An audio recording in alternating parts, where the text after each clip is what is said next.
It's now 4 days since the hurricane changed the landscape, slapping down in a few hours trees that had taken hundreds of years to grow. Buildings can be replaced or repaired, but these giants at Kew are lost forever. 4 days on, the exact extent of the devastation is still difficult to gauge, but the scale of it has shaken everyone. I actually think that what hit us last week was probably the worst environmental disaster to hit this country this century. I mean, we don't know how many trees have gone down in London, but just off the top of my head, it must be between 50,000 and 100,000 trees in the Greater London area alone. Many who've lost trees will want to replace them, but according to the experts, it may not make sense to move too quickly. We would advise people to hang on and try and wait for the environmental organisations to get expert advice out to you.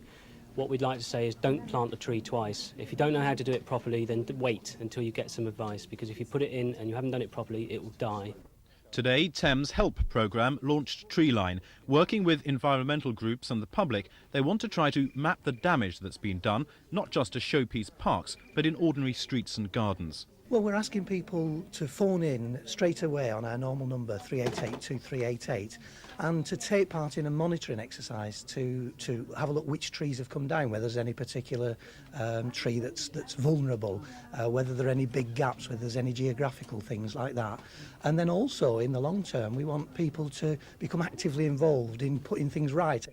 Hundreds of thousands of pounds will be needed to replace all the trees destroyed, but environmental groups and Treeline believe an essential first step is to find out exactly what's been lost. They've issued a number for those who want to help. It's 388-2388. That's 388-2388. And you can ring now. Paul Green helps Treeline for Thames News.